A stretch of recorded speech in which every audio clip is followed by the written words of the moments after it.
मैंने कहा चलो मैं चलान करवाता हूँ। मैं उतर के गया, मैंने कहा जी वो क्यों इतनी स्पीड से जा रहे थे? मैं कहा सर बस वो जल्दी से जा रहे थे। अच्छा मौलवी साहब वैसे आप गरीब इंसान लग रहे हैं, तो आपका ना 500 का चलान करता हूँ। मैंने कहा ब्रो मैं क्यों गरीब इंसान हूँ, तो पूरा चलान काट देगा। तो मैं कैसी बात कर रहा है, मैं गरीबी बोल दिया मुझे। उसने मुझे फील हुआ कि नहीं यार पेरेंट्स पे काम करना चाहिए।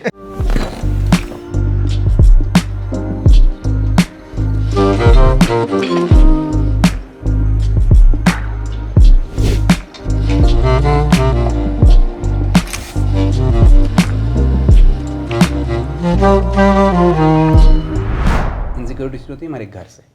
सबसे पहले कहाँ आती है? जब बच्चा स्कूल जाता है तो हम उसे कहते हैं कौन सी पोजीशन आई तुम्हारी?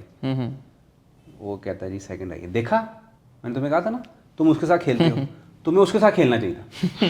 अच्छा, जब उसके साथ खेलना शुरू कर देगा तो वो जिसके साथ खेल रहा है वो बेशक फर्स्ट आ रहा होगा, उसकी माँ ने उसको बताया होगा तुमने किसी से शेयर नहीं करना, तुमने नहीं अपने नोट्स देने किसी को, तुमने बताना नहीं तुम कितने घंटे पढ़ते हो, तुमने ये नहीं बताना तुम किस टीचर से पढ़ते हो।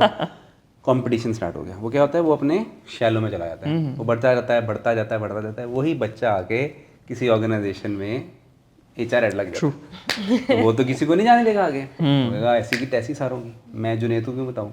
वो CFO लग गया, वो डिलीवरी का हेड लग गया, वो XYZ लग गया, वो प्रोडक्शन का हेड लग गया, वो कहेगा मैं ही ग्रूम होगा बस, मैं किसी को आगे नहीं आने दूंगा। हम जब बंदे, और फिर क्रिएटिविटी कहाँ से आएगी? मतलब आप सीख तो सकते नहीं है, ये इंट्यूशन ही होती है ना, आप बोलते हैं आप एनवायरनमेंट से तो आजकल के बच्चे, मेरी तो अक्सर अपनी बहन से बहस हो जाती है, वो कहती है स्पेलिंग नहीं सीख रहा। मैं कहा स्पेलिंग सिखा के तुमने करना क्या है? वो इधर से मोबाइल उठाएगा, वो कहेगा जी Honda Civic versus VTI Corolla drag race. अब मुझे तो ना ड्रैग लिखना है ना मुझे रेस लिखना है, वो चला देगा यूट्यूब। नहीं, उसमें वो रेंचो वाली अप्रोच है कि ये सारे बाय प्रोडक्ट्स हैं, ये आना शुरू हो जाते हैं, कैलकुलेशंस भी आ जाती हैं, स्पेलिंग भी आ जाते हैं, एग्जैक्टली सब कुछ आ जाता है। सो ये मेरे बच्चों से मिलते रहते हैं, इनको अंदाज़ा है मेरे बच्चे जो है ना वो बिल्कुल इसी नहज पे चल रहे हैं, कोई कंपटीशन का कंसेप्ट नहीं है। मेरा बड़ा बेटा जो है वो बीकन उसमें होता था, तो वो रोना शुरू हो जाता था जब उसको कहीं पे पार्टिसिपेट करता था, तो सबसे आगे नहीं खड़ा करते थे या कुछ नहीं करते थे, तो ज़्यादातर वो होता था, लेकिन बाद में रोना। तो उसको मैं बताता था यार जो बाकी बच्चे हैं उनका क्या कसूर है कि हमेशा तुम आगे खड़े होगे, ठीक है, तो why they can not swap and stand in the leading position. और इसी तरह से और भी बाकी चीज़ों में, फुटबॉल में जी मुझे जो है वो स्टार्टिंग लाइनअप में नहीं खिलाया, वो फुटबॉल खेलता बहुत शौक से, मैं आज बाहर था तो सब खिलाया मुझे। तो मैंने कहा यार ये बड़ा इंपॉर्टेंट रोल है, क्या तुम क्या समझते हो कि अगर तुम पानी नहीं पिलाओगे तो गिर जाएगा अंदर वाला, ठीक है ना, your role is very important there being a team player. तो ये सारा कुछ बताना और इस पे सेलिब्रेट करना। अब यही अगर मैं उसको साथ लेके चला जाऊँ वो कोच के पास कि यार इसको आज क्यों नहीं खिलाया, मैं तो बेटा कर दिया। So the point is that we need to learn ourselves कि हो क्या रहा है यहाँ पे, हमने बात करनी कैसे है बच्चे से। और दूसरी बात कि हमने हर किसी को बच्चे को नहीं बताना कि तुम्हारे अराउंड दुनिया घूम रही है, बिकॉज रियल में नहीं घूम रही। आप घर में बच्चे को इतना पैम्पर कर लेते हैं कि जब बच्चा बाहर निकलता है ना तो दुनिया उसको उतना पैम्पर नहीं करती, and he is not ready for that. Exactly. जैसे आपने बात की कि बच्चा जो है घर में गिलास उठाता है और हमारे ज़हन में आता है कि तोड़ देगा। अब उसके दो रिएक्शंस होते हैं, या तो वो कभी नहीं तोड़ेगा या वो बाहर जाके तोड़ेगा, ठीक है ना। तो या तो आपको टीचर आके बताएगी कि बच्चा गुमसुम है, क्लास में कुछ नहीं करता, या वो कहेगी हर वो काम करता है जो घर में आप नहीं करने देते, ठीक है ना। सो दोनों, क्योंकि इंसान की तबीयत के अंदर बगावत है, इंसान को अल्लाह ताला ने बाख्तियार बनाया, अगर आप इख्तियार नहीं देंगे तो वो कहीं तो निकालेगा, कहीं ना कहीं से निकालेगा, जहाँ पे उसका इख्तियार होगा वहाँ पे निकालेगा। And it comes with such a small things कि अगर आपने सारी ज़िंदगी उसको इख्तियार नहीं दिया, he has been a weak person throughout his education and work and everywhere, वो अपनी फैमिली लाइफ में निकालेगा, ठीक है ना। अगर आपने कहीं इख्तियार नहीं दिया तो जहाँ पे उसको वीक बंदा मिलेगा वो निकालेगा। बिल्कुल ऐसे। You need to let people live, that is how important it is, and you need to tell people that the only thing that we demand from you is respect. Never compromise on your respect and never compromise on others' respect. You will have beautiful citizens, ठीक है ना। एक बच्चे की ना दिन में उसके में कोई 2-3 टाइम है जो बहुत इंपॉर्टेंट है। एक, जब वो सुबह उठता है ना तो उसको वेलकम ऐसे करें जैसे कोई बादशाह नहीं आ गया दुनिया में, ठीक है ना। हम क्या करते हैं उस टाइम, क्योंकि प्रेशर होता है, स्कूल जाना बच्चे ने, लेट हो रहा बच्चा, उठो उठो उठो जल्दी करो, 10 दफ़ा जगा दिया तुम्हें, क्या कर रहे हो भाई, भागते हुए जगा रहे हो तुम, उसका हक तो अदा कर लो, बैठो पास उसके, उसको प्यार करो, उसको उठाओ, उसको गले लगाओ, उसको साथ लेके वॉशरूम जाओ, ठीक है, वहाँ तक छोड़ो उसको, उसके बाद जो मर्जी करो। हम आवाज़ें दे के जगा रहे हैं दूर से खड़े हो गए, दूर से खड़े होकर तो बच्चे को आवाज़ देनी नहीं, बल्कि किसी को भी नहीं देनी यार, कितनी बदतमीजी, आप घर के कोने में खड़े होकर आवाज़ें दे रहे हो दूसरे बंदे को, ठीक है। तो मेरा तरीकाकार ये है कि बच्चे को प्यार से गोद में लेके जगाता हूँ, उसके बाद दूसरा टाइम है जब स्कूल से पिक करने जा रहे हैं उसको, हम भेजते हैं ड्राइवर को। मेरी अक्सर आदत क्या होती है कि मैं अगर नहीं भी जा पाया ना, ड्राइवर को कहता हूँ यार वीडियो कॉल ऑन करके बात करवा दो। अच्छा, वेरी नाइस। ये टाइम है बच्चे का बेस्ट टाइम। वो एक ऐसी जगह से आया है जहाँ पे स्लेवरी माइंडसेट है, टीचर ने उसको नुक्कड़ में बिठाया हुआ है, चुप हो जाओ, ऐसे बैठो, ऐसे करो, नहीं। उस टाइम मैं बच्चे से कहता हूँ कि हेलो सर, ऑन करें, ऑन है। तो उस टाइम मैं बच्चे से कहता हूँ कि मुझे बताओ आज तुमने क्या सीखा, ठीक है ना, क्या हुआ स्कूल में, मुझे स्कूल का बताओ, अपना मुझे ब्रेक डाउन दो, क्या किया, क्या नया सीखा, क्या हुआ, कोई चीज़ बुरी लगी, कोई अच्छी लगी, ये चीज़। And then the last time when you put them to bed, उनको बताएंगे वो कोई बहुत ही इंपॉर्टेंट हैं आपके लिए, और उस टाइम जो उनके जहन में, क्योंकि ये रिलैक्स हो रहे हैं, दिमाग खाली हो रहा है, तो उस टाइम वो जो चीज़ें सोच रहे हैं ना, उनके ड्रीम्स हैं। एंड व्हाट लाइक जैसे आप उनको नींद में भेजेंगे ना, उनको ख्वाब भी वैसे ही हैं, वैसे ही सुबह उठेंगे। हाँ। तो ये क्लोजर बहुत ज़रूरी है दिन का। तो these three things are so important. If you invest these moments with your kids, you will have a better like generation. Parenting में बात करें आज हम। वो कुछ डिफरेंट ही बात निकल गई। डिस्कशन बस शुरू हुई कि हम किस तरह से ऑर्गेनाइजेशन में लोगों को ग्रूम करते हैं, हम लोगों के अंदर की क्रिएटिविटी कैसे ख़त्म कर देते हैं। तो कंपटीशन स्कूलों से स्टार्ट हो जाता है, तुम फर्स्ट नहीं आए, तुम सेकंड क्यों नहीं आए, फर्स्ट वाला जो है वो कह रहा होगा कि जी मैं ही फर्स्ट आऊँ बस हमेशा। तो फिर कॉर्पोरेट में जब वो बंदा पहुंचता है ना, वो HR हेड बन जाता है, डिलीवरी हेड बन जाता है, तो कहता है इसको तो मैं आगे आने नहीं दूंगा। सो द प्रॉब्लम विद, आपने सही पॉइंट आउट किया, स्टेटस वाली गेम है ना, रोल कर लेंगे बस, कैमरा सब रोल नहीं किए हुए अभी रोल नहीं किया, सब रोल हो रहे थे। उन लोगों ने मुझे कहा था नहीं हो रहे। यही चाहिए, ये हकीकत है कि हम रिकॉर्डिंग बताया में भी नहीं मुझे। रोल हो रहा था तभी तो क्या नहीं कहूँ, मुझे मैसेज करेंगे आप कॉन्वर्सेशन में हैं, मैंने कहा कैमरा रोल होता है। ये नेचुरल यही होता है, नेचुरली जो अंदर से निकलता है ना, बोलने जाए क्यूरियोसिटी पे बोलते हैं। सो जब मैं ग्रो अप कर रहा था ना, तो कोई बच्चा भी ग्रो अप करता, तो मेरे ख्याल से हमें ना दो चीज़ें सिखाई जाती हैं। एक होती है स्टेटस गेम, कि somehow somebody will be first, somebody will be second, और अगर कोई फर्स्ट आ गया तो वो बाकी सबको सेकंड ही आना होगा, राइट। और दूसरी हम मिसालें भी देते हैं ना, इंडिया पाकिस्तान क्रिकेट मैच, फलाना मैच। जब हम रियल लाइफ में आते हैं और जब हम बिल्कुल सुकून से सोचें, तो there is no such thing as a match in a real life. Like nobody wins at entrepreneurship, nobody loses at entrepreneurship. Health कह लें, एजुकेशन कह लें, यानी ये सारी जीतते हैं। मतलब एक चीज़ है, यानी you not fighting against me, we all are fighting against यानी ourselves, राइट। सो हम थोड़ा सा बेहतर होते जा रहे हैं, लेकिन जीरो सम गेम कहते हैं इसमें, कि somebody will lose, somebody will win। और अगर सारी गेम पैसे की है, लेट्स सपोज प्रोफेशन का सक्सेस हम इसको ड्रॉ कर रहे हैं कि यार पैसा is the ultimate game, which should not be, but let's suppose that is the case. तो वेल्थ भी ह्यूमन जनरेटेड कॉन्सेप्ट है, कोई गोल्ड तो है नहीं कि जो लिमिटेड है वर्ल्ड में और सबने फाइट करनी है उसके ऊपर। इट्स ह्यूमन, जितना ज़्यादा कंज्यूमरिज्म बढ़ता जाएगा उतने ज़्यादा अपॉर्चुनिटीज बढ़ती जाएंगी, और सारे मिलके खा सकते हैं, ठीक, सारे मिलके इसमें एंजॉय भी कर सकते हैं और ग्रो भी कर सकते हैं, ठीक। जैसे अब अगर लेट्स सपोज दुबई की इकॉनमी बढ़ रही है, और अगर वो लेट्स सपोज सारों को बुला रहे हैं, तो वो उनको सपोर्ट भी कर रहे हैं, सारे लोग भी पैसे कमा रहे हैं, वो भी कमा रहे हैं, right. So everyone is winning at the game which they have set up, right, under their control obviously, ठीक। और एट द एंड दुबई, अगर लेट्स सपोज दुबई वेलकमिंग ना हो, कहें जी हम नहीं लोगों को आने देंगे, हमारा ही कल्चर होगा, हम ही सब कुछ होंगे, तो बस फिर वो भी नहीं ग्रो करेंगे, कोई भी नहीं ग्रो करेगा, राइट। सो आई थिंक ये तो, खैर मैं तो ये सीखने नहीं आया था, मैं तो ये सीखने आया था आप बाल कैसे सेट करते हैं। ये बड़े लॉन्ग जर्नी। अच्छा, मैं देखा ये लॉन्ग जर्नी वीडियो में बैठे थे ना, तो यहाँ से ब्राउन कि कलर कोई फिजी बाल नहीं है, कैसे करते हैं ब्रो, ये So बताएं। I have attained it. It's a long journey of like 4 to 5 years, honestly speaking. And all credit goes to my barber. So 2018 onwards, अच्छा, a little back. So अगर मैं आप लोगों को अपनी 2012 की तस्वीर दिखाऊँ ना, तो आप मुझे बिल्कुल नहीं पहचानेंगे। आपको लगेगा मैं तब बूढ़ा था और अब मैं जवान हो गया। ब्रो सुना लगा। देखा भी So we have everything that I tell to my professionals और colleagues, mentors बहुत ज़रूरी है। Because देखें, हम अपने आप को, बात थोड़ी सी लंबी हो जाएगी, डिफरेंट चलेगी, लेकिन मैं इस पर बिल्ड इसलिए करना चाहता हूँ क्योंकि हम जब अपने आप को दूसरों की नज़र से देखते हैं ना, so then we realize who we are. जो आप मेरे अंदर खूबियाँ या खामियाँ देख सकते हैं ना, वो मैं नहीं देख सकता। आई कैन नॉट सी, जो ये मेरे अंदर खूबियाँ खामियाँ नहीं देख सकता। This is where the professional journey started and the personal. Some point in time, one of my mentor, one of my seniors pointed me out कि तुमने बाल कैसे बनाए, ये तुमने दाढ़ी कैसे बनाई, तुम कपड़े कैसे पहनते हो. That mentor will send me out to specific shops, यहाँ से जाके buy करो. The first haircut that I got was from Engents, defence में. मैं उसके पास स्पेशली गया, अपॉइंटमेंट बुक करा के मैंने उसको बताया. फर्स्ट शेयर करती है आपकी? मतलब फर्स्ट से मुराद अमीर आदमी है यार. हमारी जहाँ पे फर्स्ट शेयर कट होती थी वो तो बहुत गैर मुनासिब जगह थी. नहीं, फर्स्ट प्रोफेशनल हेयर था. पहले तो आम होता ना, वो 25 रुपए दे दिए, 30 रुपए दे दिए. और हमारा नाई तो खैर फुल स्टैक डेवलपर हुआ करता था.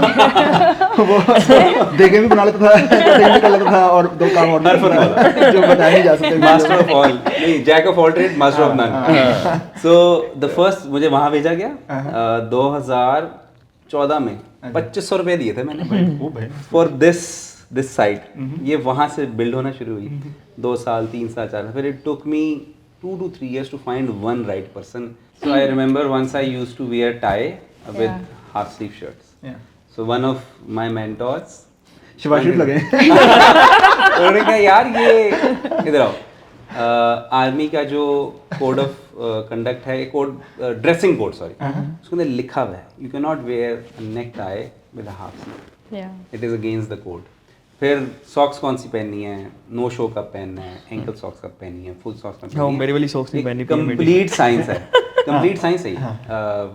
स्नीकर्स के साथ आपने नो शो पहननी है. Unless you are Imran Khan. हाँ, unless you are Imran Khan. आप सैंडल के साथ भी जुराबे पहन सकते हैं. जॉगर्स के साथ शॉर्ट कमीज पहने यू आर फाइन. नहीं, आप पेशावरी चप्पल के साथ जुराबे पहने.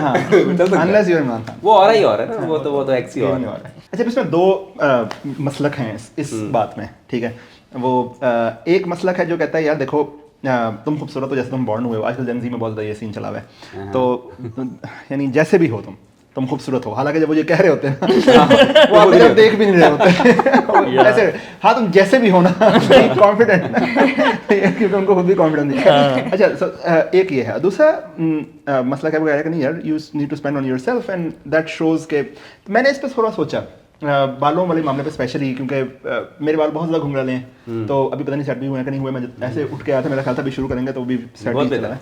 तो खैर मुझे तो पूरी ज़िंदगी लगता है कि मेरे बाल सेट हो नहीं सकते. मेरा बालों का सीन ये था कि जब कंघी लगनी शुरू होना तब आप मशीन फेर लो. ठीक है, तो टाइम भी नहीं है सोचने का बालों के ऊपर, तो बस ठीक है यार. सही. तो फिर मुझे 1-2 मिले बार्बर जिन्होंने इन्वेस्ट किया. उन्होंने कहा यार पहली बात तो ये है कि बाल थोड़े बड़े करें. मैं कहा बाल बड़े नहीं करने, बस इसका स्टाइल बना दो. मैं कहते इसका क्या स्टाइल बना दो कि बाल तो बड़े करें. तो फिर खैर उन पर यकीन किया, बड़ा किया. फिर उन्होंने मुझे ब्लो ड्रायर चलाना सिखाया. उन्होंने मुझे फील हुआ कि this is something that we can learn. अच्छा, ये बात जो फिलोसफिकली मैंने समझी है वो ये है कि the more you taste freedom you'll become less employable. सही. So human nature की ना, ह्यूमन नेचर का अल्टीमेट नीड जो है ना वो फ्रीडम है. ह्यूमन नेचर की. सही है. शुरू में होता है सर्वाइवल, फिर सेफ्टी, फिर पता नहीं क्या क्या, मनी और this and that, recognition, awareness, all that, love, all that things, and these all converge through the last thing, which is freedom. Right? Or freedom of anything, freedom of whatever you want to wear whenever you want to wear, right? And the more you become free now, the less employable you become. So employability में domesticated होना बहुत जरूरी है. हम कुत्ता भी घर में वो रखते हैं जो काटता ना हो. Yes.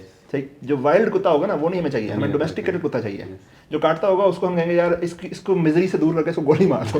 इसकी मिजरी पिंजरे में बंद कर. हाँ, इसको पिंजरे में बंद कर दो. इसका पंजाबी में मुहावरे बने हुए हैं, कुत्ता कड़वा हो गया हमारा. ठीक है ना. तो इसको तो ह्यूमंस भी जो डोमेस्टिकेटेड नहीं होते ना, so humans in general are the most domesticated animals in the whole universe. ठीक. और जो डोमेस्टिकेटेड नहीं है उनको ह्यूमन जिंदा नहीं रहने देंगे. उनको ह्यूमन सोसाइटी जिंदा नहीं रहने देगी. या तो उनको आइसोलेट करते जाएंगे और उनको जीने का हक भी छीनते जाएंगे, या तो उनके पास पैसा इतना होगा कि वो अपनी फ्रीडम से जो मर्जी करेंगे. और अगर नहीं होगा ना boss, then the more free you are, the more likely that you are not needed in the world and you will be killed.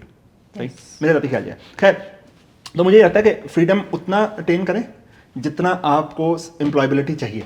उससे ज़्यादा freedom is not good. So for example, let's suppose if you are going in a conference and you want the client to give you business, you need to speak their language, you need to dress however they want you to dress, right? So you cannot just do whatever you want and hope that they will trust you.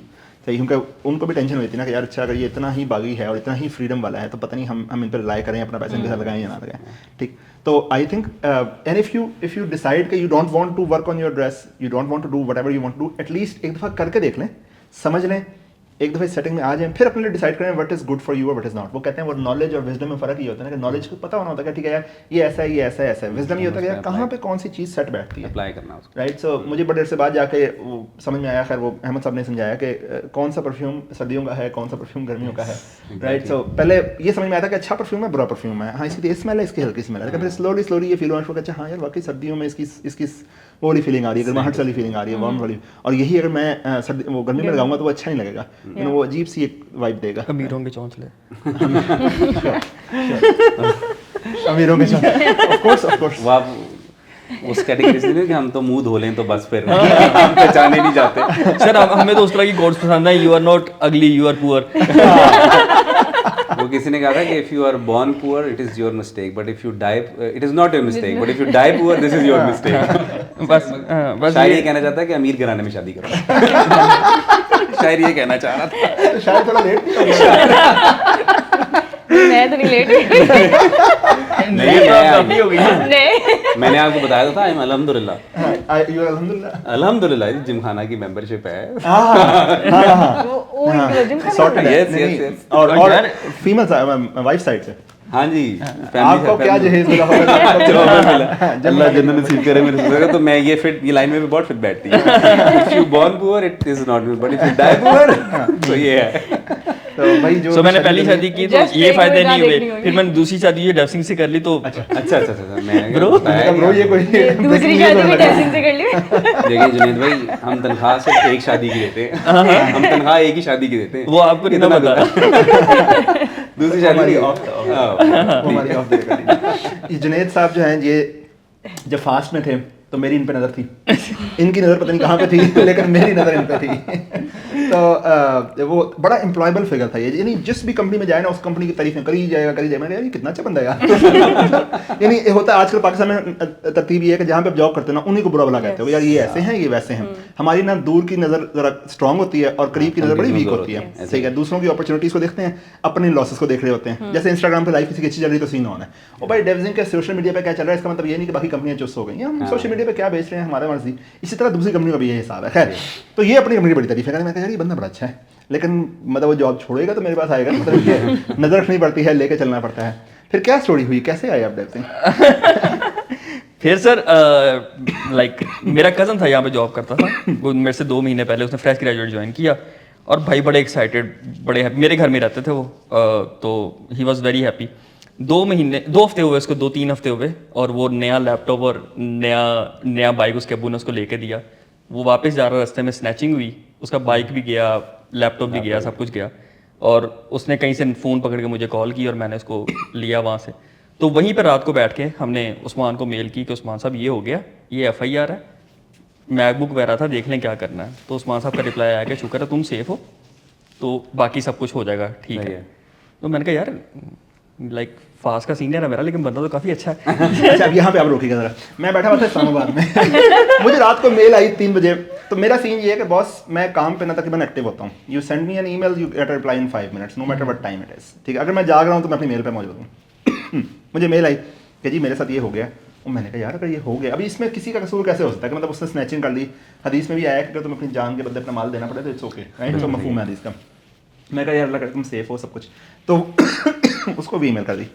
कुछ अर्से बाद एक LinkedIn पे post लगी हुई थी जिसमें आपने डेवजिंग में किसी को जाके बताया था, कोई बंदा डेवजिंग पे कह रहा था कि डेवजिंग तो ऐसी, डेवजिंग तो वैसी। इन्होंने कहा नहीं मेरे कज़न का लैपटॉप छीना गया था, उन्होंने वो तो बड़े नाइस थे और बड़ा सब कुछ था, इन्होंने बड़ा डिफेंड किया हमें।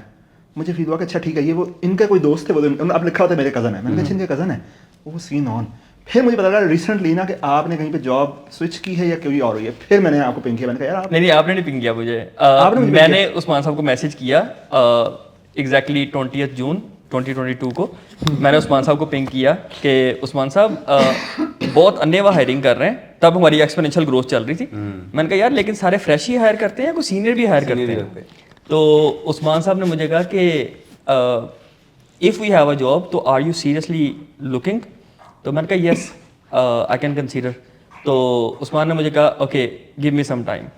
अब मुझे अब पता है तब मुझे नहीं पता था, वो वेडनेसडे था और उस्मान साहब ने उस दिन रात को पीएम मीटिंग में डिस्कस किया होगा। सही है। तो हमारी वेडनेसडे नाइट को पीएम मीटिंग होती थी रात को 10 बजे से लेकर सुबह 7 बजे तक और लाइक चलती रहती है। ये वही मीटिंग है जिससे जी वही वाली मीटिंग। रात काफी ये जब 2 घंटे पे जब 2 घंटे पे आ गई खवातीन जो घर हमारी घरेलू वो सुबह खवातीन आता था। हाँ हमारे घर में और एक ब्रो दो तरह लड़ाई भी हो गई थी कि मेरा मियाँ तो कह रहा है मैं पार्टनर्स मीटिंग में हूँ Yes. तो सारी पता है आपको। देख ले Inside out खवातीन तो पहले घर की खवातीन घर की मस्तूरात कहा है मैंने हाँ, मस्तूरात, हमारी घर की हमारे मस्त- घर की खवातीन। तो खैर अगले दिन इन्होंने मुझे एमन खिजर की कॉल आई कि आपका इस तरह इंटरव्यू शेड्यूल करना है थर्सडे को, तो फ्राइडे नाइट को 7 बजे आपके एसएन के साथ कॉल है। उसका उस्मान साहब ने भी फॉलोअप किया कि आपको आ गई है, मैंने कहा हाँ जी आ गई। तो इन्होंने कहा कि अच्छा जब आप एसएन से मिल लें तो उसके बाद आप मुझे मिलें, मेरे साथ कॉफ़ी पिएं, ठीक है। मैं कहा ओके। अच्छा, इसकी साइंस ये थी कि अब मुझे तो पता है वो टेक्निकली स्ट्रांग है, फास्ट है, एम्प्लॉई है, मुझे इसकी हर एक बंदे मतलब नजर के वो शादी नहीं आंटी शादियों वाली होती है रिश्ता हाँ रिश्ते वाली आंटी रिश्ते है, वाली हमारा वो हिसाब होता है कि यार अच्छा फास्ट का बच्चा आप क्या कर रहा है, ये कर रहा है, वो कर रहा है, कहाँ पे जॉब कर रहा है, कब छोड़ रहा है, तो वो सारा सीन चला होता था। मुझे तो पता सीन होना है, लेकिन मसला ये अगर मैं ऐसे ले आऊँगा तो वो हमेशा ये समझेगा यार ये उस्मान साहब का दोस्त है तो इसलिए इसकी इतनी रिस्पेक्ट है। मेरा दोस्त क्या मतलब it's business, simple business, you know. तो मैं आपसे कभी डायरेक्ट मिला नहीं था, नहीं हाँ कभी मुलाकात तो नहीं हमारी। मैंने कहा यार how will he be respected in Devsinc, he should give interviews. इसलिए आपको ऐसा सबसे मिलवाया था ताकि लोग कल को ये ना कहेंगे ये जुनैद साहब तो आपके रेफरेंस से आए हैं, राइट। तो इन्होंने सारे इंटरव्यूज क्लियर किए, सारे बड़े खुश थे, हाँ यार बड़ा बंदा कमाल है, सब कुछ है। मैंने कहा हाँ मुझे तो पहले पता था कमाल है। तो अब इनको क्लोज करते हैं। Yeah. अब आप बताएं। तो फिर फाइनली एसन से मुलाकात हुई, एसन लगातार टाइप कर रहा है। अब मुझे पता है कि वो व्हाट्सएप पे मैसेज कर रहा था साथ साथ, ठीक है। तो जब मैं फिर आया तो उस्मान साहब ने मुझे रिसीव किया रिसेप्शन पे और हम ऊपर गए उस्मान साहब के रूम में। तो उस्मान साहब ने वहाँ पे मुझे ये बताया कि ही न्यू मी बिफोर, हमारे म्यूचुअल फ्रेंड हैं आतिफ और फुरकान, उन्होंने बताया हुआ था, इन्होंने वैसे मुझे फॉलो किया था सारा कुछ। तो इट वॉज गुड डिस्कशन। और उस्मान ने तब 5 पॉइंट्स लिखे पेपर के ऊपर, वो 5 points we still talk about that, कि जो उस्मान की लाइफ में और डेफसिंग के लिए वो बड़े इंपॉर्टेंट पॉइंट हैं। We don't like claim them publicly anymore because of the corporate nature of the business and everything, but still in our hearts those are very important. Like religion is very important to us, the way we are doing business is very important to us, हमारी families क्या हैं, हमारी values क्या हैं, और what are the important things for us, what are the fears of life, और what do we consider success. तो ये चीज़ें बड़ी इंपॉर्टेंट है हमारे लिए। तो उस्मान ने ये लिखी और मेरे से क्वेश्चन किए और मुझसे पूछा कि how like will you manage all this, क्योंकि मैं तकरीबन 47 किलोमीटर दूर रहता था, 94 किलोमीटर रोजाना का ट्रैवल था मेरा। तो और मैं वर्क फ्रॉम होम कर रहा था पिछले तकरीबन 10-15 साल से, तो मेरे ऑफिस तो आते नहीं था। तो खैर ही टोल्ड मी कि यार सब कुछ डिफरेंट हो जाएगा। फिर मैंने कभी सर्विसेज में काम नहीं किया था, आई वॉज अ प्रोडक्ट गाय। मैं स्क्रैच से स्टार्ट करता था, रिलीज करता था, मेरा मज़ा खत्म हो जाता था और मैं रिजाइन कर देता था। उस्मान ने कहा यहाँ पर रोजाना ये काम करना है, उसी साइकिल और ना सिर्फ सॉफ्टवेयर बनाने हैं, लोग बनाने हैं, तो you have to do it daily. तो I will keep you challenged. खैर इतना भी सीरियस नहीं होना। नहीं, the reason we don't now talk about this publicly is because होता ये है कि हम कुछ चैलेंजेस अपने लिए बनाते हैं। सो फॉर एग्जांपल अगर मैं ये कह रहा हूँ कि यार मुझे पाकिस्तान से प्यार है, ठीक है, या मैं पाकिस्तान के लिए कुछ करना चाह रहा हूँ, ठीक है, तो ये मैं अपने लिए एक चैलेंज समझ रहा हूँ कि मैं करना चाह रहा हूँ या मैं नहीं करना चाह रहा। लेकिन व्हेन वी शेयर पब्लिकली ना, तो अवाम अक्सर कुछ नेगेटिव हमारी शायद हमारी जनरेशनल ट्रॉमास हैं या क्या है, अवाम इसको समझ लेते हैं कि जैसे हमने आपको ना गलत प्रूव करना है कि आप तो नहीं प्यार करते पाकिस्तान से, पाकिस्तान से प्यार करने वाले ऐसे होते हैं, देखिए पाकिस्तान से प्यार करते हैं तो आपने ये क्यों नहीं किया। अच्छा, तो मतलब यानी for example let's suppose if we are unable to hire a non tech person somewhere, तो समहाउ हम पाकिस्तान से प्यार नहीं करते, राइट। लेट्स सपोज हमने 80,000 जॉब बनानी है 2030 तक, और अभी हम 1000 में 200 बंदे नीचे आ गए, तो समझो काम खराब हो गया, अब हमारा तो गोल ही खत्म हो गया, राइट। मुझे ये फील हुआ कि at the end when we make it public ना, तो it becomes a negative energy कि यार अब हमें करना है क्योंकि मुझे इसको प्रूव करना है, प्रेशराइज हो जाता है। हाँ, तो मसला ये कि I was doing it with a positive energy क्योंकि really this is who we are, and the reason we were discussing these values with him was कि यार this was he is the core foundational member that we are hiring, and we want him to align with our story. At the end company जो होती है वो story होती है। मैं अक्सर लोगों से बात करता हूँ, कंपनी स्टोरी होती है, कंपनी और कुछ नहीं होती है। स्टेटमेंट्स, फाइनेंशियल्स, ये हर कंपनी के पास होते हैं, हर कंपनी पैसा बनाती है, हर कंपनी में हायरार्की होती है। एट द एंड कोई स्टोरी होती है, what are we doing, right. If money is not an object, और ये सिर्फ कंपनी में नहीं इंडिविजुअल मैटर करता है, if money is not an object what would you do with your life. This question I ask my self a lot. Money is a game, मतलब eight the and यानी would you ever see someone dying who is talking about how much money he made, how much awards he had, how much hierarchy he did, how much competition he won? No. he would talk कि यार अच्छा what did I achieve in my life, what in terms of how much I loved, how much I was kind, how much value I added. ईदी साहब for example ये बात कर रहे होंगे अच्छा देख जिगर मेरी इस टाइम नेटवर्थ कितनी है, नहीं ऐसा नहीं होगा, you know, और he must have a great life, he must have a great death also, right? मुझे नहीं पता उनके डेथ पर उन्होंने क्या बातें की होंगी, लेकिन I always envy that moment कि यार when I want to die ना, so there is this ritual that I do almost every single day is that जब मैं चाय पीता हूँ ना तो मैं इमेजिन करता हूँ कि मेरा 78 years old बैठा हुआ है साथ और मेरा 5 year old बैठा हुआ है साथ, सही, एक बच्चा है, एक बाबा जी हैं और एक मैं खुद हूँ, सही, और मेरी जॉब ये है कि मैं इन दोनों को सुनूँ, ये दोनों आपस में बात कर रहे हैं और मैं इनको सुनूँ, सही, समझो दादा अब्बू पोते से बात कर रहे हैं, ठीक, और my job is to make sure कि whatever I am doing I am making this guy proud of me without making this guy fearful, ये बंदा मुझसे घबरा ना जाए, क्योंकि जो ये वाला बच्चा है ना ये घबरा जाएगा, ये वाला बाबू जी तो कहेंगे जिगर तू बोल्ड बन, तू भैंस पता नहीं जंप कर दे और तू एंटरप्रेन्योर बन और ये बन और वो बन, अपना नाम बना या मुल्क का नाम बना या प्रॉब्लम फिक्स कर, ये वाला बच्चा होगा ये परेशान हो जाएगा, देखिए लास्ट टाइम आपने ये किया था ना तो मुझे लोगों ने मोटा बोला था, मुझे लोगों ने काला बोला था, या मुझे जो भी नेम कॉलिंग हुई थी, या तुम फेल हो गए थे, या तुम यानी बच्चे को डराया जाता है ना, बॉडी शेम किया गया, राइट, सो बॉडी शेम किया गया, या आपने फेलियर्स हुए, या आपकी सोसाइटी में आपको क्रिटिसाइज किया गया, हाँ, यानी एक फेलियर तो एक्सेप्टेबल नहीं है ना हमारी सोसाइटी में, फेलियर कैसे हो सकता है, ठीक, वो सोशल मैट्रिक्स बने हुए ना कि ये ऐसे है तो ये सक्सेसफुल है, नहीं है तो फेलियर, हाँ तो फेलियर हो गया, राइट, सो अब अगर वो जो बच्चा है वो फेलियर से घबराया हुआ है, वो पूरी जिंदगी इसमें गुजार रहा है कि उसने लोगों को कैसे मेक श्योर करना है कि वो लोग इससे खुश रहें, और वो लोग जो कि कभी खुश तो होंगे नहीं लेकिन आपको इतराज करते रहेंगे, और उसको पूरी जिंदगी लग जाती है, 78 ईयर्स लग जाते हैं ये समझने में कि यार तुम फ्री थे, तुम्हारी अपनी ही लाइफ थी, ठीक, और जब अगर तुम अपनी लाइफ समझ लोगे ना तो ये सारे तुम्हें पसंद भी करना शुरू हो जाएंगे, सही, वो जो फ्रीडम की हम बात करते हैं ना, मैस्लो ऑफ कार्वन हायरार्की में फ्रीडम, मेरे ख्याल से ultimate freedom is to give up the desire of love, you don't want to be loved, people love you they don't, सही, you don't have the desire to have attention, you don't have the desire to be loved, और हम ये जो काम करते हैं ना कैमरे के सामने बैठते हैं ये वाड़ देता है ये सीरियसली, मतलब ये जो डिजायर टू बी लव और अटेंशन इतनी बढ़ जाती है, इतनी खुद पसंदगी और इतनी ईगो आ जाती है ना कि काम खराब हो जाता है, और मैं लास्ट में कल भी हम डिस्कस कर रहे थे कि यार we don't want to become that, we ideally do not want to, मैंने देखा है जो सोशल मीडिया के स्टार्स होते हैं, मैं उनसे बैठा जब भी मैंने नोट किया कि उनकी नॉर्मल लाइफ भी ना अब एक कैमरा लाइफ बन गई है, मतलब they just can not pretend, they are always in front of camera, they are always putting that fake smile on, हत्ता कि यहाँ तक कि मैं अगर हम सेल्फी खिंचवा रहे थे ना, हमें वाकई उनको हंसी आ रही है, मुझे एक ने कहा कि यार प्लीज हंसाए नहीं, मैंने स्माइल करना है कैमरे के लिए, ब्रो मतलब एक्चुअली मैं स्माइल कर रहा था, माना वो रियल स्माइल था नहीं, लेकिन मेरा ये फेस यहाँ से अच्छा आता है ना तो बढ़ गए यार, मतलब डज दिस मैटर, एक जो ड्रग का फर्स्ट पफ है ना उससे उतनी डोपामीन नहीं मिलती जितना आपकी सेल्फी के ऊपर फर्स्ट लाइक से मिलती है, ठीक है ना, and it is so addicting, और यू फील लो कि अगर लाइफ में किसी भी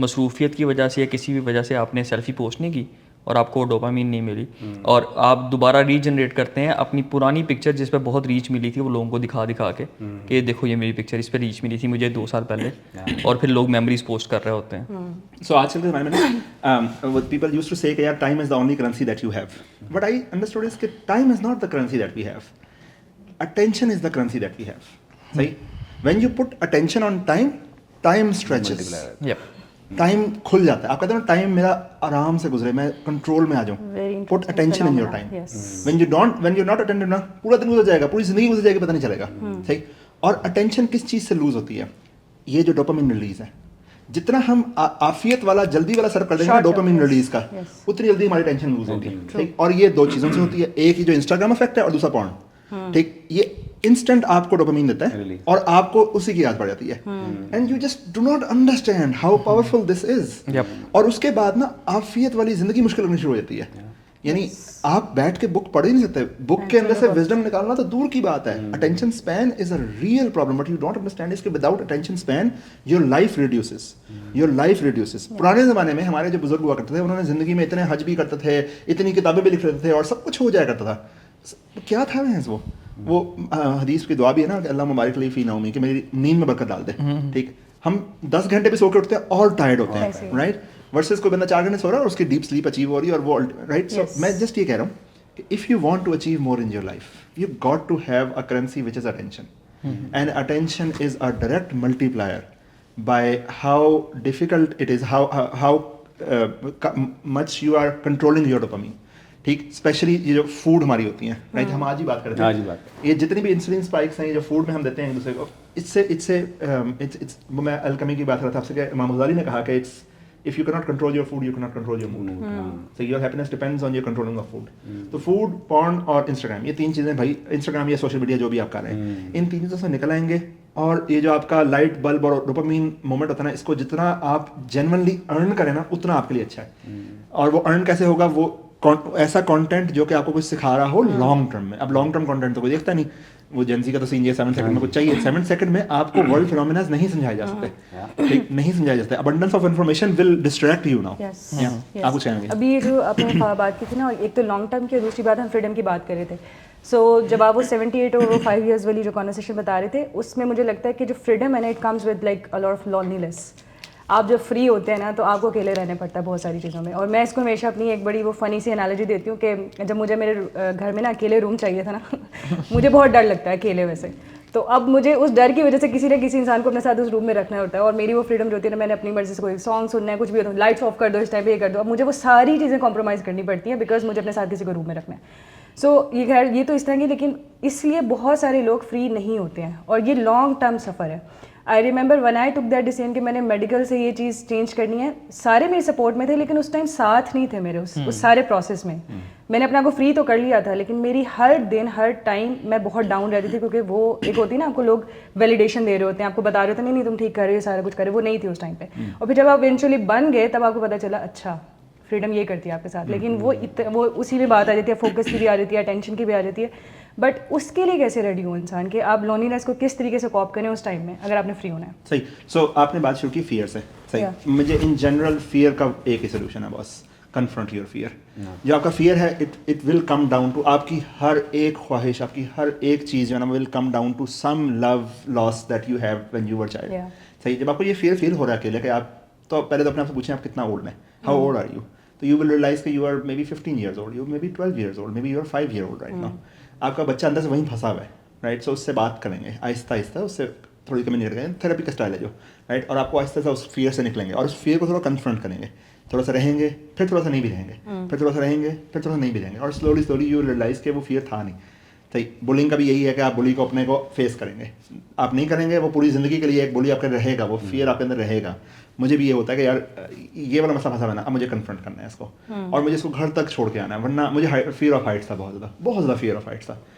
तो आई डिसाइडेड यार कैसे इसको कन्फ्रंट करें। मैंने कहा यार स्काई डाइव करते हैं, ठीक। अब मतलब फियर ऑफ हाइट में बिल्डिंग के ऊपर नहीं जाया जा रहा मुझसे, और स्काई डाइव करनी है। मैं इतना फियर ऑफ हाइट था मुझे, मतलब वो जहाज़ वाली जो स्टोरी है मेरी जो ज़िंदगी की पहली फ्लाइट थी ना, वो हुआ ये कि सखर जा रहे थे, वो भी एक नेक्स्ट लेवल फ्लाइट के, मतलब बाहर ना वो PIA का उस टाइम ATR था, ATR होता था, ये जनरेशन में रहमतुल्लाह अलैह की शहादत से पहले का वाक़या है। तो उस टाइम ATR हुआ करते थे, और मैं एयरपोर्ट गया, पाकिस्तान एयरपोर्ट, मुझे फर्स्ट टाइम था, मैं मुझे नहीं पता कि एयरपोर्ट पे क्या एक्सपेक्ट करना है। तो वो होता है नॉर्मली आपके जहाज़ पर चढ़ जाते हो, सही। जहाज़ पर नहीं चढ़ा, मैं उतार कर उनका वो जो अंधेरे में जहाज़ है ना, वो आपका जहाज़ है। तो हम सारे अपना सामान उठा के ऐसे चलते हुए जा रहे हैं, सारे बातें भी कर रहे हैं। मैंने कहा अच्छा यही होता होगा। वहाँ पहुंचे तो पायलट साहब ने, उनकी एक शर्ट का एक पन्ना बाहर और एक अंदर है, बाल खुले में, टोपी नहीं पहनी हुई, कह रहे हैं हाँ जी आजो जी आजो आजो आजो, बातें लग रही होगी। अच्छा मेरा ख्याल था जहाज वाले जो होंगे वो डेवो से तो बेहतर ही होगा। मैंने जाके बैठ गया, मेरे साथ ना न्यू खान वाला निकला। हाँ, तो मेरे साथ ना एक पहलवान बैठा हुआ था, गुजरात वाला का, ऐसे ना बड़ा है, उसकी पहली फ्लाइट थी। तो मुझे उड़ के जाएगा, मैंने कहा हाँ उड़ के जाएगा। तो कहना ठीक है, जी पीछे फिर ये मैंने पानी देगी, मैं कहा हाँ दे, तू कहना मैं नहीं कहना। अच्छा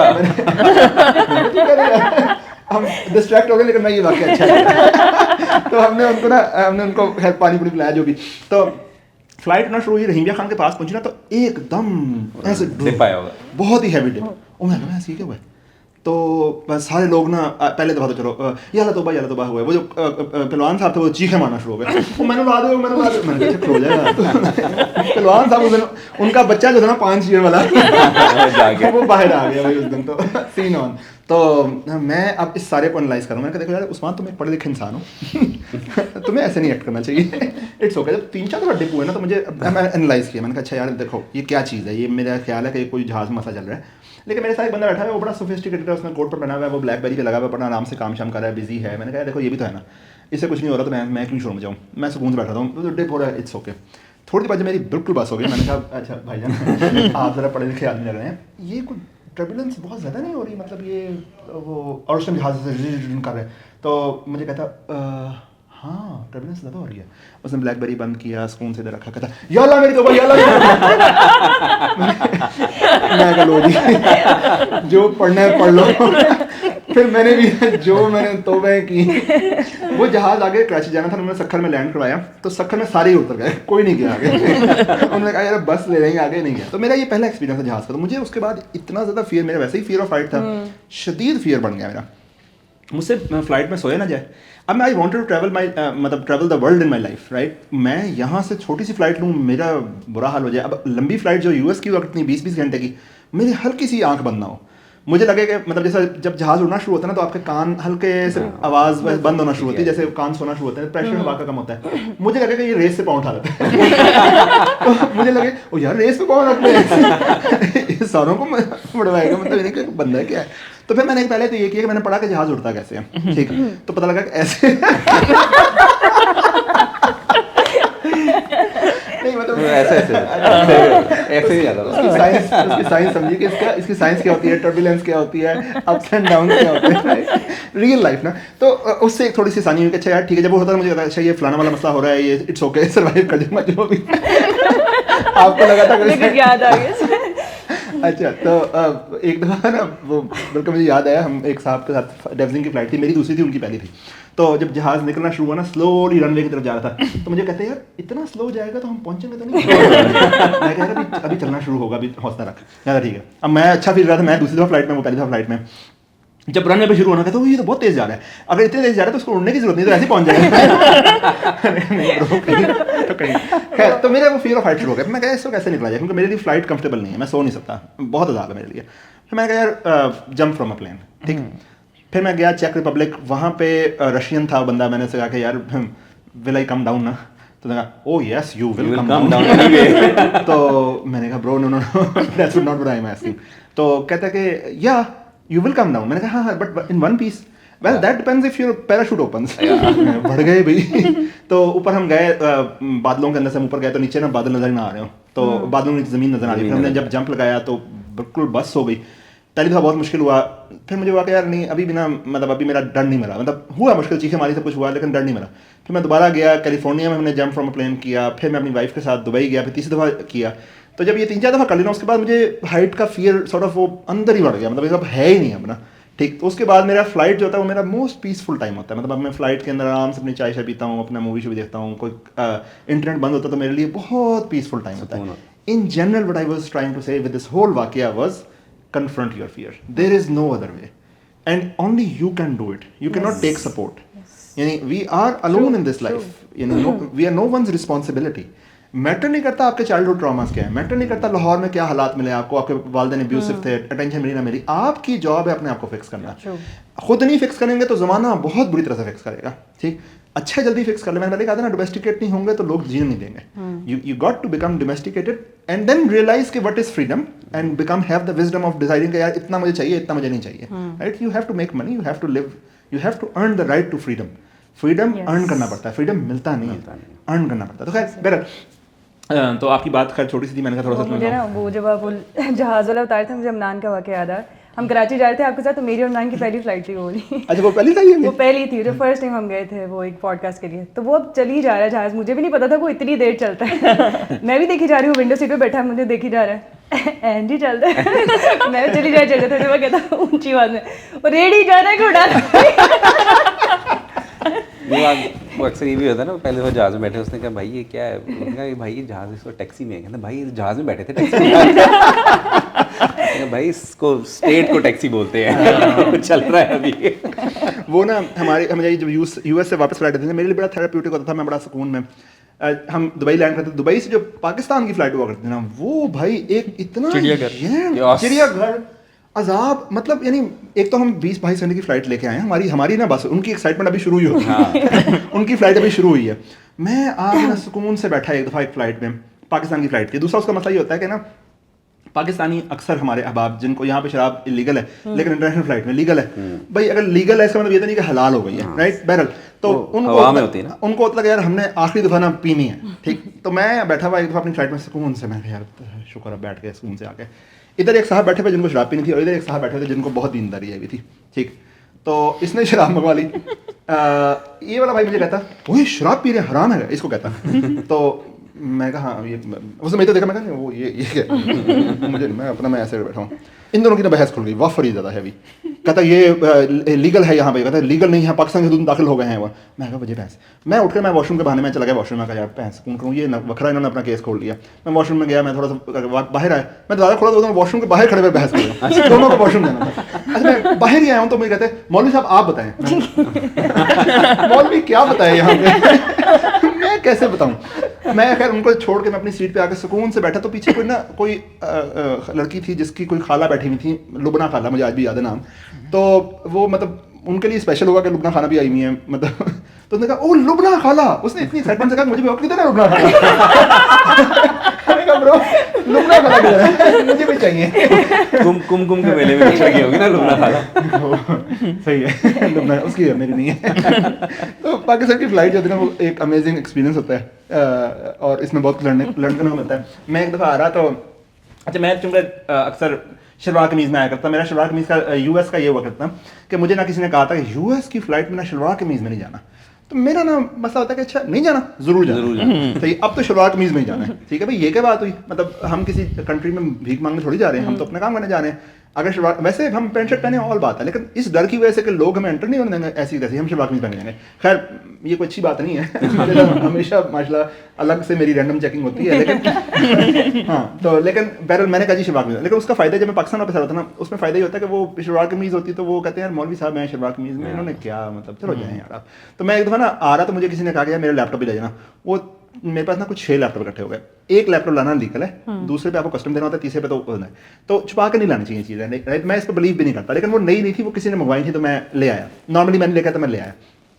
तो मैं पहना वाला निकल रहा था उन्होंने मुझे कहा कि सर ये ज़रा स्कैन करवा लें मैंने स्कैन करवाया तो अच्छा मैं कभी भी एयरपोर्ट पे प्रोटोकॉल मंगवाता मुझे लगता है कि बहुत ज़्यादा वो हो जाता है एक तो लाइनें तोड़ के निकलो और फिर इतना प्रोटोकॉल वाले को पहले मैनेज करोगे उसने आपको रिसीव करना है वो जस्ट नॉर्मल तरीके से चले जाओ तो उसने मुझे कहा कि इसमें ना 3 लैपटॉप है मैंने कहा इसमें 3 लैपटॉप नहीं है सही है 6 लैपटॉप थे कहता मौलवी साहब मेरी ना उम्र गुजरी है मैं स्कैनर देख के बताता हूँ अंदर कितने लैपटॉप हैं इसमें 3 लैपटॉप मैं बता रहा हूँ मैं कहा हज़रत आपको मेरी शक्ल देख के लग रहा है कि मेरे पास 3 लैपटॉप होंगे तो वो कहता है वैसे लगता तो नहीं कि आपके पास 3 लैपटॉप होंगे मैं ज़रा पर्सनल लिया इस बात को फिर मैंने कहा हाँ चलो आपको नहीं लग रहा तो नहीं कल चलो जाए कोई बात नहीं आप मौलवी साहब हमको क्या ही होंगे उसमें 6 लैपटॉप थे एक दफ़ा ना मैं यहाँ पे अमेरिका से आया मैं अमेरिका में रह रहा था मैं पाकिस्तान में नहीं रह रहा था तो अपीयरेंसेस की बात हो रही थी अपीयरेंस से मुझे याद आया ये मैं आखिरी वाक़या उसके बाद आप तो मुझे जिस दिन फील हुआ कि अपीयरेंस पे काम करने की ज़रूरत है मैं CEO ऑफ डेवजिंक यूएस में रहता हूँ मैं पाकिस्तान आया तो मैं हमेशा अपने डॉक्यूमेंट्स पूरे रखता हूँ मेरे पास ड्राइविंग लाइसेंस पूरा होता है मेरे पास हर जगह का ड्राइविंग लाइसेंस जहाँ मैंने ड्राइव करना था ये हम लोग जा रहे थे मोटरवे पे इस्लामाबाद या कहीं जा रहे थे तो पूरी हमारे पास हाईएस्ट थी जिसमें मैं ड्राइव नहीं कर रहा था मैं पीछे बैठा हुआ था या शायद मैं 7 वाली सीट पर बैठा हुआ था तो उसका चलान उन्होंने रोकी पुलिस ने तो सब ने साइड पर लगाई ड्राइवर मुझे कहता उस्मान साहब चलान आप करवा लें मैं कहा मैं करवा लूँ कहता यार हमारे पास लाइसेंस नहीं है तो मैंने कहा किसी और के पास भी होगा तो पूरी कोच में मसला सिर्फ मेरे पास ही था ठीक है तो हालांकि और मैं सिर्फ था जो कि वहाँ पे वो नहीं था तो मैंने कहा चलो मैं चलान करवाता हूँ मैं उतर के गया मैंने कहा जी वो क्यों इतनी स्पीड से जा रहे थे मैं कहा सर बस वो जल्दी सी जा रहे थे अच्छा मौलवी साहब वैसे आप गरीब इंसान लग रहे हैं तो आपका ना 500 का चलान करता हूँ मैंने कहा ब्रो मैं क्यों गरीब इंसान हूँ तो पूरा चलान काट तो मैं कैसी बात कर रहा हूँ गरीबी बोल दिया मुझे उसने मुझे फील हुआ कि नहीं यार पेरेंट्स को काम करना चाहिए आई थिंक मैं आपकी बात बताऊँ सिर्फ कंफर्ट इज ओके मतलब आप स्नीकर्स पहन रहे हो क्या पहन रहे हो वो okay as long as you are respecting the other person to at least give a shit about your dressing right यानी ये ना लगे कि भाई आपने you don't give a shit about the मतलब आप जा रहे हो किसी से मीटिंग करने मतलब कोई है डेलीगेशन है कुछ और है और आपने कोट नहीं पहना है बेशक अक्सर हमारे पास यहाँ पे डेलीगेशन आती है I am the host I am the CEO मुझे किसी को क्या प्रूव करना है पॉइंट ये है कि नहीं यार जो आया उसकी एक रिस्पेक्ट है सही है आप चप्पल पहन के उससे मिलोगे ये रिस्पेक्टफुल बात नहीं है ठीक है तो उसको रिस्पेक्ट देना भी जरूरी है जो बंदा आया है और ये बात मैंने नबी से भी सीखी अल्लाह के नबी से एक बात मैंने नोट की 2 बातें मैंने बहुत नोट की एक ये कि जब वो किसी से मिलते थे तो पूरा कंधा ऐसे मुंह करके मिलते थे सही ऐसे नहीं जगह ऐसे ठीक पूरा तवज्जो और जो मिलने वाला है वो हदीस की बुक्स में उसने ये कहा कि मुझे लगा कि ये मेरे ही लिए है यू नो बिल्कुल he made me feel very welcome दूसरी बात जो मैंने नोट की वो ये थी कि वो काफिरों का सरदार भी कोई आता था ना काफिरों का सरदार भी अब वो तो काफिर है उसको भी ऊपर बिठाते थे चाहिए कि जिसको अल्लाह ने रिस्पेक्ट दी है ना उसको मैं रिस्पेक्ट दूंगा। हमारी बात वही है, जो बात उनकी थी वो बात पूरी है। ये नहीं कि बात पे कॉम्प्रोमाइज है कि बड़ा बंदा आ गया तो कॉम्प्रोमाइज ना, लेकिन उसकी जो अल्लाह ने उसको रिस्पेक्ट दी उसको रिस्पेक्ट लेके चलना पड़ेगा, right. So this is important कि जस्ट बिकॉज के you do not respect their opinion that does not mean that you should not respect the person, their age, their diversity, their experience, obviously their perspective also it can be different than yours too, but अल्लाह ने उसको respect दी है, हम भी उसको respect देंगे। तो ये ego का मसला नहीं बना सकते आपके, यार नहीं हम तो आज़ाद हैं, हम तो ये हैं वो हैं। तो सीख लें, सीख के अपना चूज करेंगे हमने क्या करना है। It's very important. मैं उसमें सिर्फ क्लोजिंग जो भी हम करें वो भी जिस तरह ड्रेसिंग की बात करते थे, दैट्स 50% ऑफ योर पर्सनैलिटी। मैंने कई बार देखा है कि बहुत सूटेड बूटेड लोग होते हैं, वो इतने कंफ्यूज लग रहे होते हैं, और टी शर्ट्स में बैठे लोग उनसे ज़्यादा रोबदार और काम होते हैं। तो that demeanour of yours also tells a lot about you, वो रिफ्लेक्शन जो है। तो आप जिस तरह की भी ऑब्वियसली अच्छी करें, but carrying that dress of yours it's very important. हाँ, सो इसी बात पर कंटिन्यू कर लूँगा। देखें अब होता ये है कि हम जब वीडियो में कोई बात कर रहे होते हैं ना कि अच्छा भाई ये करना चाहिए, एक मुझे एक साहब ने एक बात समझाई थी, मुफ्ती कमाल साहब ने गालिबन, कि देखो हम दीन में और कामों में फजीलत के कायल हैं, अफजलियत के कायल नहीं है, ठीक। सो अगर हम ये कह रहे हैं कि ड्रेसिंग इंपॉर्टेंट है, इसका मतलब ये नहीं कि सिर्फ ड्रेसिंग इंपॉर्टेंट है या बाकी चीज़ों की परवाह ही नहीं है, नहीं। इसका मतलब नहीं, obviously if you are on a stage तो योर कंटेंट मैटर्स, कि आप बात क्या कर रहे हैं, आपकी credibility matters, what are you adding value for everyone else. लेकिन जो थोड़ा बहुत आपका ड्रेस है दैट आल्सो मैटर्स, ठीक, and you should give the respect to the audience to at least try that. तो जस्ट बिकॉज कि हम ड्रेसिंग की बात कर रहे हैं, इसका मतलब ये नहीं कि हम बाकी चीज़ों को कैंसिल कर रहे हैं। असल तो किंग कंटेंट ही है, what content you are giving, right. So but this is a combination, it's a combination of both. Presentation भी इंपॉर्टेंट है, आपने अपने आप को कैसे प्रेजेंट करना है, आप बोल क्या रहे हैं, नॉट व्हाट यू से, इट इज हाउ यू से। सो डेफिनेटली ये चीज़ें जो हैं वो बड़ी मैटर कर रही होती हैं। और जब आप कॉर्पोरेट में होते हैं, so you probably we have to pick and choose. आप हर जगह हर चीज़ नहीं बोल सकते, यू हैव टू से कि okay fine, this is how we say articulate, आपने कौन सी चीज़ कहाँ पे किस लेवल पे बोलनी है। देर आर फोरम्स जहाँ पे आपको बहुत सारी चीज़ें you have to absorb them. वो मैंने अभी जैसे रिसेंटली सुना था, उन्होंने कहा बदतमीज होने में बोल्ड होने में बहुत डिफरेंस है। बहुत फर्क है। ये जो कह देते हैं ना कि मैं तो वो खुला फीडबैक देने वाला हूँ, तो मैं जिस मर्जी लैंग्वेज में कहूँगा। And with this current day and age ये लेजीनेस है, ये लेजीनेस है। हाँ जी। हम लोग जो है वो स्पेशली जब रिकॉर्डिंग हो रही होती है तो हमें ये बड़ा माइंडफुल होना पड़ता है कि यार इसमें से शॉर्ट्स कौन से निकाल के कौन क्या पोस्ट करेगा, कॉन्टेक्स्ट मिलेगा कि नहीं मिलेगा। तो ये एक बहुत बड़ा मसला है, क्योंकि क्लोज ऑडियंस के सामने पब्लिक स्पीकिंग करना was a different thing, YouTube पे डालना या ऑनलाइन फेंक देना that is a very different thing, और आउट ऑफ इससे कॉन्टेक्स्ट नुकसान नहीं होता है। अच्छा होता ये है कि हम लोग ना डिफरेंट पर्सपेक्टिव्स को किल कर देते हैं। नुकसान ये हो जाता है कि फिर हम खुद भी लर्न नहीं कर पाते। देखें आप इस टाइम पे मेरा नहीं ख्याल कि कंटेंट क्रिएटर्स कोई भी हम आज हम इस जितनी मजलिस है हम इसमें ना रिलीजन में बात करेंगे ना पॉलिटिक्स में बात करेंगे, ठीक है। क्यों नहीं करेंगे? इसलिए कि सबको पता है कि रिलीजन पे अगर हमने अपनी ओपिनियन दी तो it's not safe in this country, everyone knows it, ठीक। और अगर सिमिलर थिंग्स पता ना कि पॉलिटिक्स में क्या सीन है, पता है एग्जैक्टली क्या बात है, right. If we talk about it it's not safe for us. तो देन यानी एटलीस्ट कम से कम आवाम जो देख रही है उसको ये चाहिए, आपको नहीं ओपिनियन पसंद आई, it's a mark of an educated mind to take a thought, entertain it, maybe don't accept it, it's okay, right. लेकिन when you start bashing the original thought, then people become very conservative in their thoughts, and that generates a society of जिसमें suffocation होती है, जिसमें बात नहीं की जा सकती। मेरे ख्याल से ओपिनियन होनी चाहिए, डिफरेंट ओपिनियन चाहिए, लोग एग्री करें, डिसएग्री करें, रिस्पेक्टफुली डिसएग्री करें, अमेजिंग। लेकिन पर्सनलाइजेशन, उसका कॉन्टेक्स्ट फ्री उसको शेयर करना, this is not a good thing. बदतमीजी वाली बात है।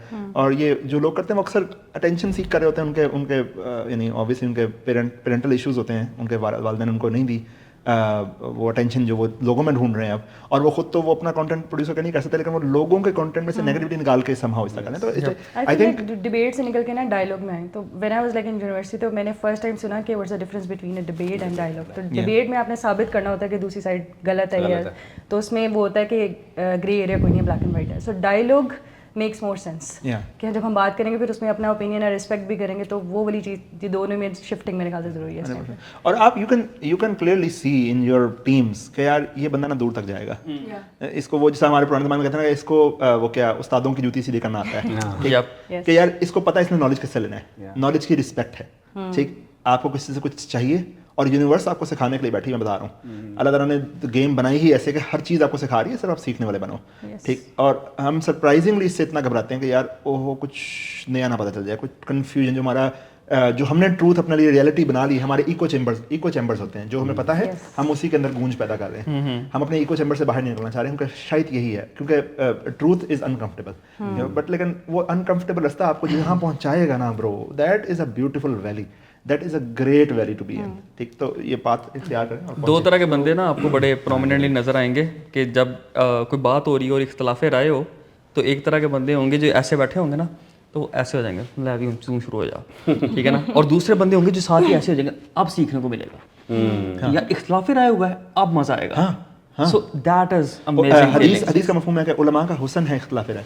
ठीक, ये मिशकात की गालिबन हदीस है, किताबुल ईमान की गालिबन, ये डॉक्टर इशरार साहब मैंने सुनी थी कि उलमा का हुस्न है इख्तिलाफ राय, यू नो। सो इसमें से कुछ निकल सकता है, लेकिन ऑब्वियसली फिर एक जाहिलों वाली बहस है, इज़ा खातमहुल जाहिलूना कालू सलामा, कि जब जाहिलों से मिलो तो कहो अस्सलाम वालेकुम, उससे फिर बहस नहीं हो सकती। खैर, आई थिंक मेरे ख्याल से काफ़ी हम टाइम लगे। चलें, thank you so much everyone for today's. I hope you will find some अभी तक हमने शुरू नहीं किया था, वैसे पता नहीं क्या बातें करते रहे हम लोग। लेकिन होपफुली कुछ इसमें सेंस भी निकलेगी और नहीं भी निकलेगी, बट लेकिन जो भी होगा वही आपका कसूर है, हमने कुछ नहीं कहा। हर everyone has the right to go to hell in their own way, ठीक है। तो दैट बीइंग सेड, मिलते हैं अगली मजलिस में इंशाल्लाह। इंशाल्लाह। अल्लाह हाफ़िज़। एक काम